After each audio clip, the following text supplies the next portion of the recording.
দেখেন গরুর পূজা কিভাবে শুরু হয় পৃথিবীতে প্রথম। বনি ইসরায়েলের এক দুষ্ট লোক ছিল, নাম সামিরি। কি নাম? সে সবাইরে বলল তোমাদের স্বর্ণগুলো ফালাও।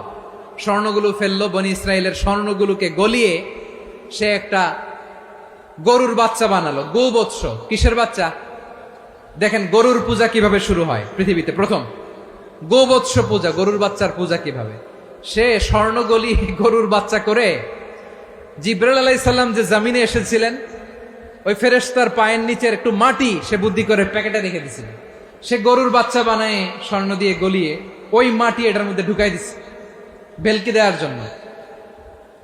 স্বর্ণ দিয়ে বানানো গোবৎস গরুর বাচ্চার গায়ে যখন সেই মাটি ছুঁড়ে দেয়া হলো, এখন বাছুরের ভেতর থেকে ভ্যাঁ ভ্যাঁ আওয়াজ আসতেছে। কি আসতেছে?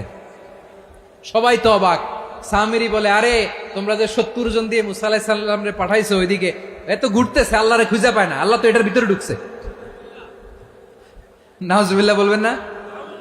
তোমরা যে 70 জন দিয়ে পাঠাইলা, 70 জন নিয়ে মুসা আলাইহিস সালাম খালি ঘুরতেছে, আল্লাহরে পায় না। পাবে কেমনে? আল্লাহ তো নাউজুবিল্লাহ এটার ভিতরে। সেজদা দাও। এই সেজদা দিয়ে গেল।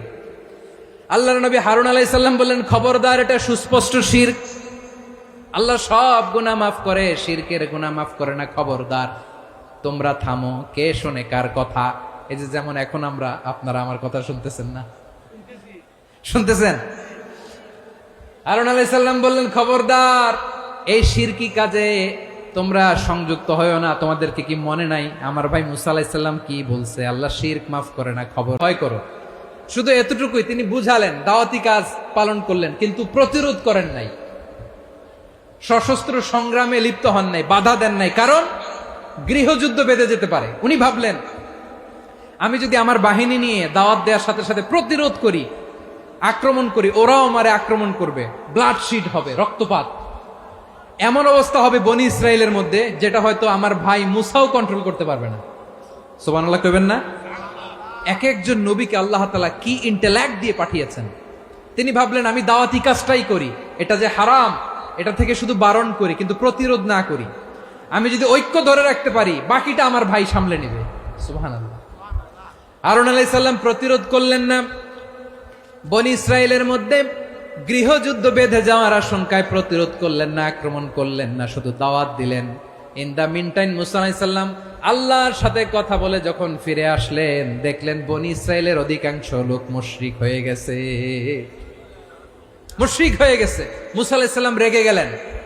রেগে প্রথমে বনি ইসরায়েলদেরকে অ্যাটাক না করে ভাইয়ের দাড়ি ধরলেন। হারুন আলাইহিস সালামের দাড়ি আর চুল। মেজাজি নবী ছিলেন। হারুন, তুমি কি করলা? তোমার কি দায়িত্ব দিয়ে গেলাম, তুমি কি করলা? তুমি থাকতে বনি ইসরায়েল কেমন করে শিরকের কাজে নিমজ্জিত হয়ে যায়?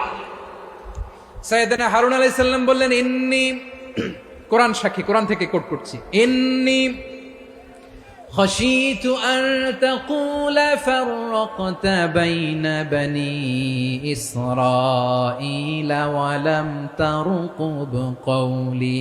ও আমার ভাই, আমার দাড়ি ধরবেন না, আমার মারবেন না। আমি ভয় করেছি, আমি ভয় পেয়েছি, না জানি আপনি বলেন তুমি কেন খশিতু আন তাকুলা ফাররাকতা বাইনা বানি ইসরাইল। আপনি এসে আমারে যদি বলেন তুমি কেন ঐক্য ধরে রাখলে না, কেন মারামারি হলো, কেন রক্তপাত হলো, তোমারে কি এই দায়িত্ব আমি দিয়ে দিয়েছিলাম? আমার কথার দিকে কি তুমি ভ্রুক্ষেপ করো নাই? আমি যে বলছি তাওহীদের বাণী প্রচার করবা আর ঐক্য ধরে রাখবা, আমার কথা কি শোনো নাই? আপনি আমারে ধমকাবেন, এই জন্য আমি প্রতিরোধ করি নাই, আক্রমণ করি নাই, গৃহযুদ্ধ আটকানোর জন্য, কিন্তু আমি দাওয়াত দিয়েছি। সুবহানাল্লাহ পড়েন। ঐক্য ধরে রেখেছেন। মুসা আলাইহিস সালাম মুহূর্তেই সামিরিকে আক্রমণ করলেন, অ্যাটাক করলেন, শাস্তি দিলেন। মুহূর্তেই ওই গোবৎস গরুর বাছুরকে ভেঙে চুড়ে মেসাকার করে সাগরের মধ্যে ভাসিয়ে দিলেন। পুরো বনি ইসরায়েলকে আবার তাওহীদের উপর প্রতিষ্ঠিত করলেন। পড়েন সুবহানাল্লাহ। এই ঘটনা থেকে শিক্ষা কি? শিক্ষা হচ্ছে, আপনি শিরকের আড্ডাখানা দেখলেও বৃহৎ স্বার্থে তাওহীদের দাওয়াত দিবেন, প্রয়োজনে আপনি ঐক্য নষ্ট করবেন না। সুবহানাল্লাহ পড়বেন না?